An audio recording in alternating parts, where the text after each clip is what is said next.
بسم الله الرحمن الرحيم. السلام عليكم ورحمة الله تعالى وبركاته.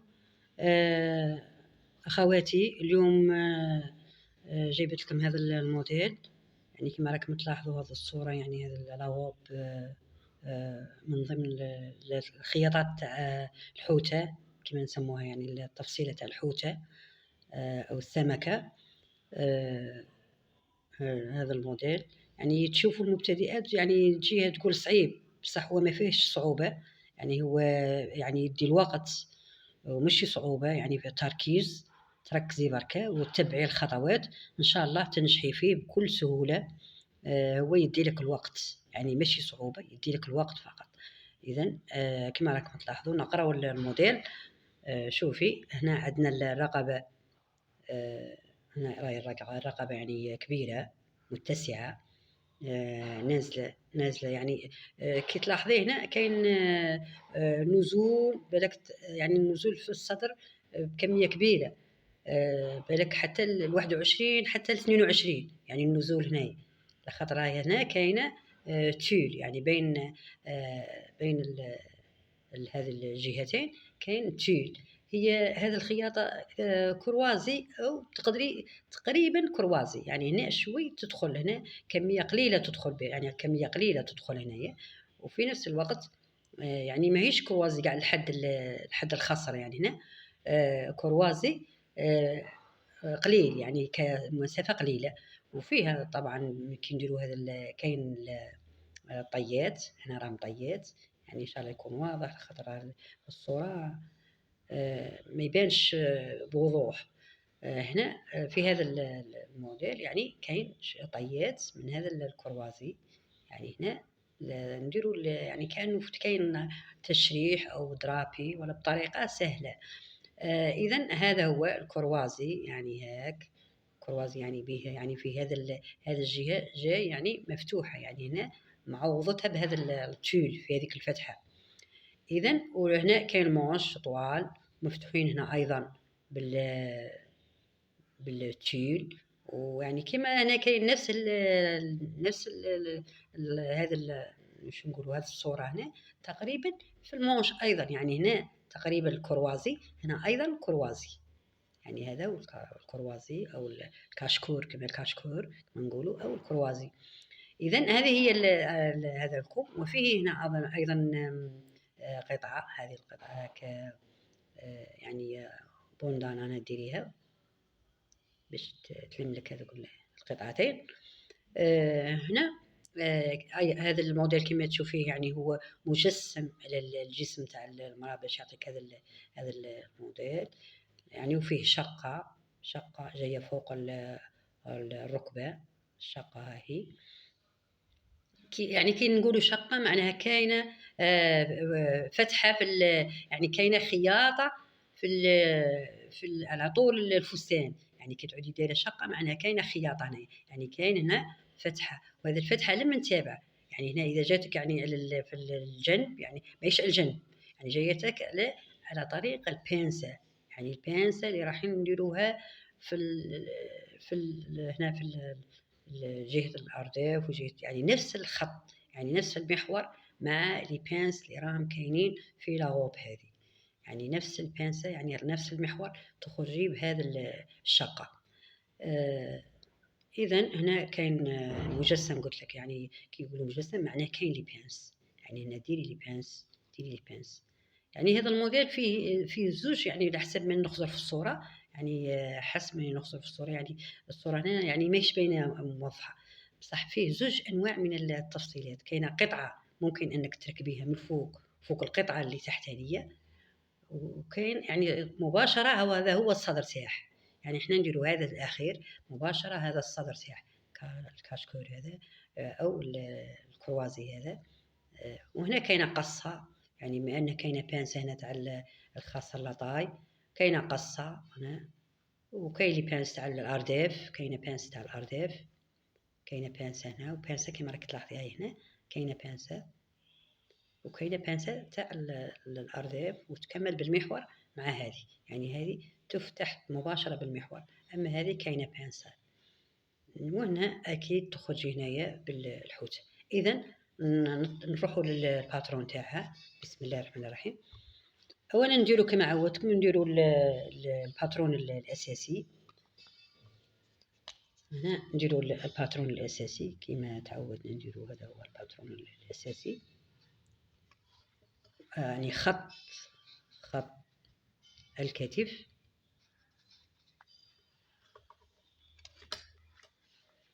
نديري فيه 20، وهنا خط الوسط، هذا هو خط الوسط رايحين نخدموا به، هذا هو خط الوسط على طول الفستان.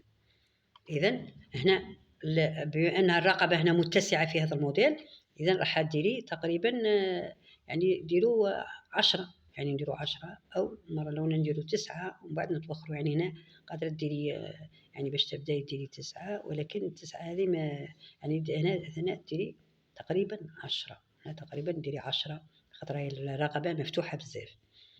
ديري خط الكتف، الميلان تاعو ديري 3 سنتيم. ديري خط التركيز، خط التركيز كما عودناك ديريه، وديري القاعدة يعني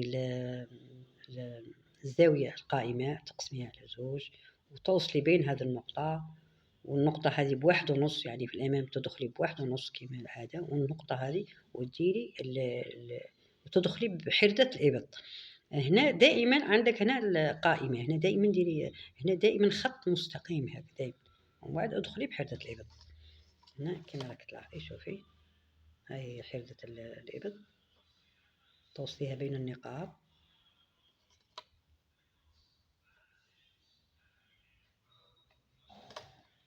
توصليها بين النقاط هذو باش تعطيك حردة الإبط. هنا دوران توصليها بين النقاط هذو 3 تعطيك حردة الإبط. هنا دوران الصدر، يعني ربع دوران الصدر، ربع دوران الصدر، زائد حق الخياطة 1.5، أو في القاطفة دايما نديروه 1.5، يعني ما تديريش 3 سنتيم. هنا دوران الخصر، يعني هنا دوران الخصر كما راك تلاحظي. شوفي دوران الخصر هنا الارتفاع، هذا الارتفاع تاع الخصر، نقولوا ارتفاع الخصر او نسموه ارتفاع الصدر. كاين ارتفاع اعلى الصدر، يعني هنا اعلى، وهنا ارتفاع الخصر. يعني باش تهبط الخصر مثلا تلقايه 42، ما ديريش 42، نقصي 2، يعني باه الصدر يجي طالع. يعني هنا في الموديل كما هذا باه الصدر هذا يجيك طالع، يعني هنا الصدر يجيك طالع. خاطر شوفي كما راك تشوفي بروز الصدر مباشره، يعني تحت بروز الصدر هكا مسافه قليله وتشوفي الخصر كاين، يعني تشوفي هنا الضيق، هذا الضيق يعني الخصر هنا مباشره كاين. كي ديري لتحت تهبطي ما يجيش زين، ما يجيش مليح، لازم ديريه يعني الارتفاع تاع الصدر نقصي فيه، نقصي فيه منه 3 سنتيم او 2 سنتيم. يعني هنا تنقصي نهار تلقاي مثلا مثلا تلقاي 42 رجعيها ديري 38، يعني ديري 38، هنا ديري 38، يعني هنا 38، هذا هو الخط اللي ديريه. اذا المسافه بين الحلمتين ديريها هنا، وتأخذي ارتفاع الصدر، يعني ديري ارتفاع الصدر شحال، يعني يجيك هنا، هذه المسافة بين الحلمتين، والمسافة بين الحلمتين للخصر، وديري بانسة للخصر، يعني ديري بانسة الخصر هنا بحوالي 2 سنتيم، 2 سنتيم من النقطة تاع هذه تاع بروز الصدر، يعني المسافة بين الحلمتين، النقطة هذه تهبطي ب 2 سنتيم، وديري البانسة، ديري البانسة. هذا هو المحور اللي تهبطي كيما هكا. هذه هي البانسة تاع الخصر. بانسة تدي يعني هنا دائما كما يعني كما نذكرهاش دائما، نهار تقولي بانسة معناها تعوضي هذه 3 سنتيم، تعوضيها هنا زائد 3 سنتيم وزائد حق الخياطة 1.5، يعني تزيدي حق الخياطة وحق البانس. في القطيفة حق الخياطة يعني ديري 1.5، يعني مطاطي، هو مطاطي يعني توسي هذا الموديل هذا راه قطيفة، يعني راهي كيما نقولوا يتكسل كي مطاطي. اذا ترجع هنا نروحوا للرقبة ومن بعد نرجعوا للجزء السفلي. هنا في الرقبة بما انه يعني الرقبه مفتوحه بزاف، هابطه الرقبه هنا كما راكي تلاحظي، هابطه بزاف هنا. يعني هنا لازم يكون الرقبه مفتوحه. يعني هنا ديريها مثلا 21، تهبطي تقريبا ب21 هنا، تهبطي مثلا ب21، يعني هنا تهبطي ب21. اذا وتروحي بميلان، تروحي بميلان من هذيك النقطه، تروحي هكا ميلان بالنقطه هاك، يعني تروحي هاك ديري هذا المسطرات هذو اللي يشكلوا لك هذا، ديريها بهذه الطريقه. لاحظي كيما راني ندير معاك،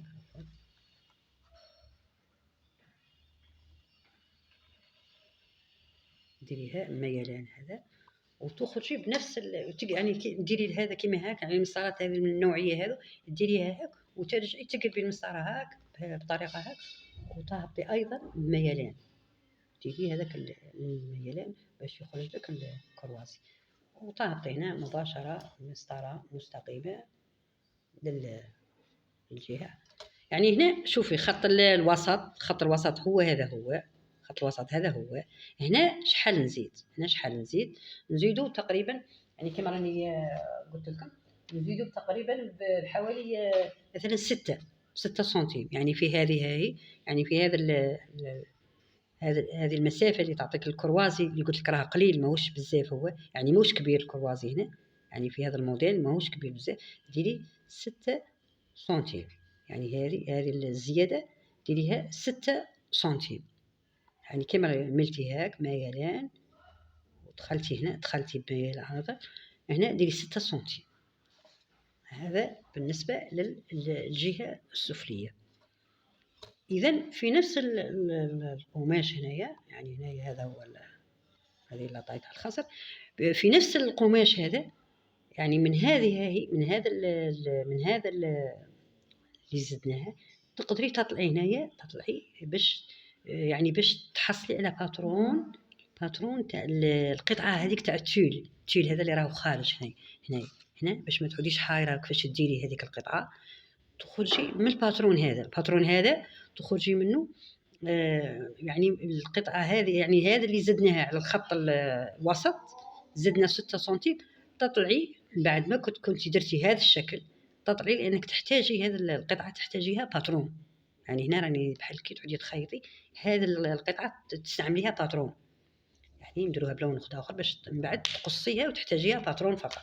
يعني تطلعي هنايا، تطلعي هكا مباشره، نطلعوا مثلا يعني هنا هبطتي ب21 ورحتي بميلان، يعني وين هبطتي اللقاء تاع الكروازي يعود هنا، اللقاء تاع الكروازي راه يلحق هنا، اللقاء يعني القطعه القاطفه هذيك تلحق هنا، والاخرى تقعد لك يعني الاخرى تاخذ مكانها تول، يعني هذه تاخذ مكانها تول. يعني هنا شوفي هنا الرقبه ترجع بعد ما فتحناها ب21، بعد ما فتحناها ب21 هنا باش تكون مفتوحه باه يبان التول، ترجعي هنا ل 18، يعني هنا ترجعي ل 18، شوفي للنقطه هذه تاع 18 مثلا هنايا 18 او 20، يعني هنا 18 او 20 ان شاء الله تكوني فهمتوني في هذا المعلومات. هنا 18 او 20، يعني الرقبه راهي لاحقه ب 18 او 20 في هذه. هنا من بعد ما طلعنا هكا وين كاينه النقطه 18 تحبسي، يعني هنايا في هذه هي، يعني قلت لك تطلعي هاك وتروحي هاك، يعني بالمسطره تدخلي وين حبست الرقبه تحبسي. من بعد يعني راكي تقصي هذه القطعه، تقصيها خاطر تقصيها تحتاجيه، يعني هذه تحتاجيها باش ديري بها الباترون تاع القطعه تاع التول هذيك. يعني بدل ما ديريها هكا تعودي لقيتيها واجده بقطعه تاع القطيفه نفسها، تعودي قصيتيه. يعني هنا رانا نلاحظوا في الجهه هنا هذه تاع الوسط ماهيش مغلقه كما الصدر يعني العادي، لا هنا الصدر هذا راه مفتوح، يعني هنا راه مفتوح هذاك هنا راه مفتوح، على هذا القطعه هذه يعني كي تنحيها القطيفه تحاولي باش تطلعي، باش تحتاجي يعني بدل ما تجي تقصي من هكا تروحي قصي هاك ورجعي قصي هاك، باه تحتاجي هذا المثلث تستعمليه باترون. هذه باش نسهلوا لك، يعني التيل هذاك كيف راه جاي في الوسط. اذا هنا في هذا يعني الجهه السفليه، هنا في الجهه السفليه، هنا كما راكي تلاحظي في الجهه السفليه هنا كاين المحور تاع البانس، ها هو. يعني هنا ايضا نخرجوا بواحد ونص كما عودناكم، واحد ونص، وهنا واحد ونص، بواحد ونص. هنا يعني هنا في الخط الخصر دائما قلنا يعني كي نديروا البانسن معناها راكي زايده 3.5. يعني هنا القطعه هذه فصلتيها وحدها، القطعه اللي تحت جيتي تديري في البانسه تاع الخصر دائما تزيدي 3 سنتيم وزايد حق الخياطه. اذا هنا تهبطي بحوالي على خط الارداف، يعني ما قلتلكش على خط الارداف، يعني هنا خط النقطه تاع المسافه بين الحلمتين، ودرتي بانسا ونفسها هي هذه. هنا قصي، يعني هنا قصينا باش تعرفي بلي راه كاين القص، يعني هنا كاين القص، يعني درنا هذه وحدها وهذه وحدها باش تفهمي، وكاين قص. هنا نفس يعني في نفس القماش كاين القص. يعني هنا تهبطي المسافه بين الحلمتين للارداف، يعني نهبطوا هنا ب20 سنتيم تلقاي خط الارداف، ديري النقطه تاع المسافه بين الحلمتين، يعني المسافه بين الحلمتين، هذا هو راهو محور، هذا محور. وديري للبانسه، يعني ديري البانسه الخط اللي رانا نحوسوا عليه، بانسه هكا ديري هذا الخط، هذا هو. اذا هنا كاين محور بانسه، دائما ما ننساوش المحور تاع البانسه، هذا هو محور بانسه.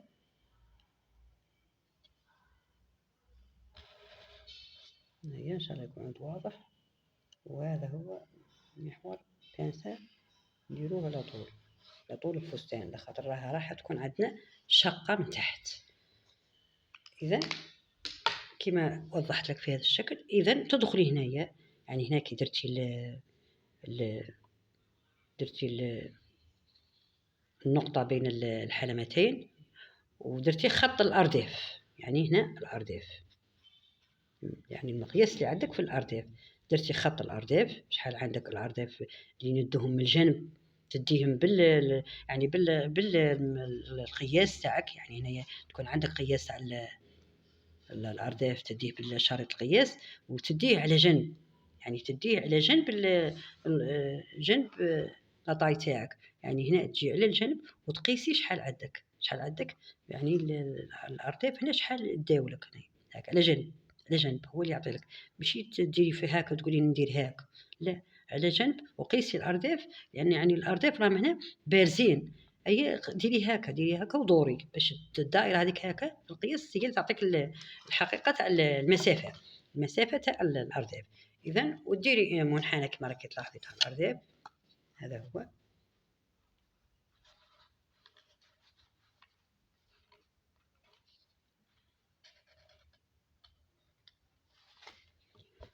اذا وتجي هنايا ميلان، يعني ميلان يكون منحني، ونخرجوا بمسافه يعني تقريبا وين حابه انت في وين حابه وتخرجي بميلان، وهنا في هذه، يعني في هذه النقطه بالذات، يعني هنا لتحت، هنا ديري خط الارداف، وهنا تهبطي بعد ما تكملي الارداف ديري خط الركبه، يعني هنا في هذيك اللي وين راه كاينه الشقه ديري خط الركبه، هذا هو خط الركبه. وخط الركبه كيفاش تعرفيه باش ديري خط الركبه؟ ديريه الخصر، يعني ديري الخصر، شوفي المسافه اللي تلقايها في الخصر الحقيقيه بلا بانسه، يعني هنا حاجه اخرى، يعني تاخذي القياس تاع الخصر فقط، ناقص يعني الركبه، خط الركبه كيفاش تلقايه؟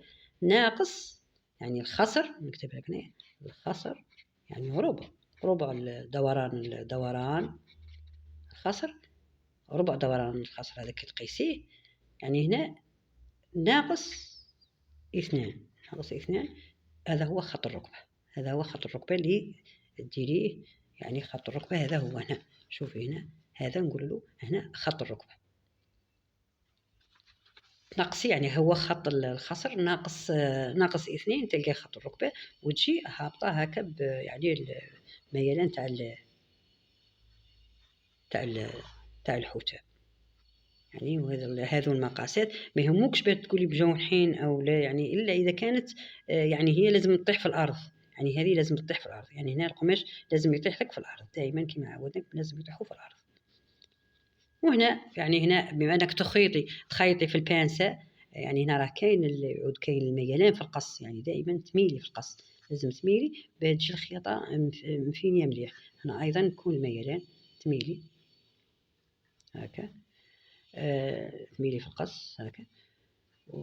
هنا يعني في هذه عند خط الركبه اللي درتيها كاينه مفتوحه، يعني هنا راه مفتوحه في المحور هذا راه مفتوحه، هنا كاينه خياطه مفتوحه، ديري الشق،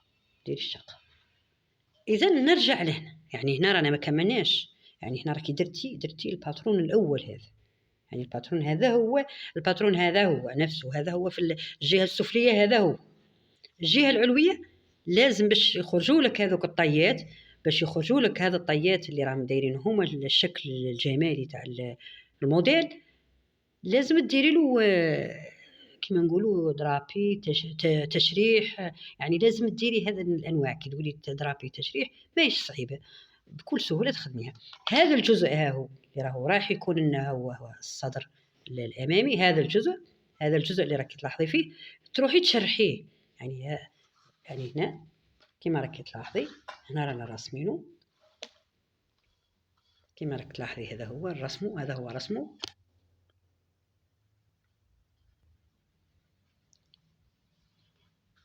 كما قلت لك يعني كما راني قلت لك يعني شوفي هذا الجزء ها هو هذا لازم تقصيه، يعني هذا الجزء تقصيه كما راني لاحظت، كما وريت لك. كما هذا الجزء هذا قلت لك تنحيه باش تسحقيه باترون.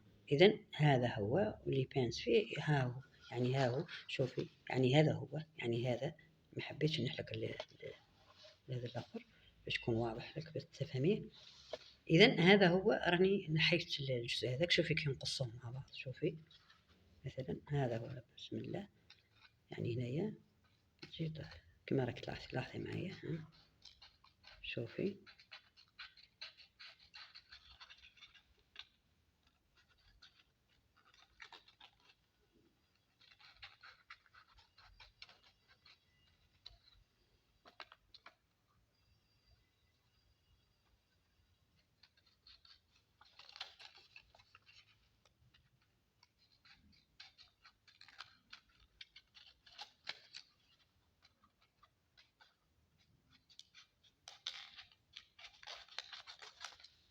إذا شوفي أنا شوفي لاحظي كيف رانا قصينا، نزيدو نقصو لتحت. إذا لاحظي شوفي هذا المثلث، إن شاء الله تكوني فاهمة. شوفي هذا المثلث، شفتي هذا المثلث، هذا هو التيل. يعني هنا إحنا عندنا خط الوسط، هو هذا هو الخط، هذا هو الوسط، هو الأول. بعد كي خرجنا ب6 سنتيم، هذا هما 6 سنتيم خرجنا هاك. يعني هنا خرجتي، يعني هنا خرجتي واش خرجنا ب21 سنتيم. هنا اطلعي كما فهمتك، يعني تطلعي، عاودي الفيديو كاش راني قلت لك، تطلعي وديري هذا الشكل يعني باه تخليه باترون، هو يعني مصغر، ممكن كي نقطعو ما يبانش، اللي راني نوري لك فيه دركا. يعني هذاك الشكل هو اللي تخرجي منه الباترون هذاك تاع التول كيفاش يلصق لك، مع زياده الخياطه. يعني هنا زيدي له حق الخياطه، وحتى يخرج لك يعني راه صغير، بصح كي تقصي هنا هاو يروح لك، يعني تزيدي هنا مثلا سنتيم او سنتيم ونص حق الخياطه، وتزيدي ثاني هنا سنتيم في كل اتجاه، تزيدي سنتيم حق الخياطه. المهم حق الخياطه دائما باش تلقاي هذاك الشكل. شوفي هاو هذا الشكل، يعني نكملوا يعني نفس هاو، يعني هنا مصغر، انا وريتكم هاو الشكل هذا مصغر، شتي. اذا هذا، او تاخذين انت بطريقه اخرى كما حبيتي. شوفي هذا البانسه، هذا هو البانسه اللي رانا دوكا نديروها، نصرفوها اولا، يعني مش نصرفوها، نفرغوها. هذه هي البانسة، تفرغيها بانسة كما تعودناكم، تفرغي البانسة. شوفي ديري لها كيما هكا. شوفي هذا ما يعتبرش كي راك ديري هكا، ما يعتبرش هذا باترون، يعني تحطيه على القماش هذا ما يساعدكش، هاو جاي بارز للصدر. يعني هنا لازم يعود بعد ما يعني هنا نحوسوا على الباترون، لازم تحوسي باترون ديريه فوق القماش وتقصي بكل سهوله. يعني هنا كي ديري هاك تفرغي البانسه ما يساعدكش هذا الباترون، لازم نديرو دوكا يعني نفرغوا البانسه، نديرو لها هنايا نديرو باش نلصقوها، تلصقيها هاك. يعني هنا ان شاء الله تكون هكا، ونبداو نفرغو تقريبا. يعني هنا باش نرسمها لك، هنا ديري فيها، يعني هنا ديري ها شوفي لاحظي خطوط، ديري خطوط هاك. يعني هذا ثاني نعتبره خط، يعني هنا راه قبيل الخط الاوسط يرجع خط، يعني خط خطوط. ديري هنا خط 1 2 3 4 ويخرج لك خط هنا، يعني هنا خط في البانس، يعني هنا راه يخرج خط على هواية البانس هاك خطوط.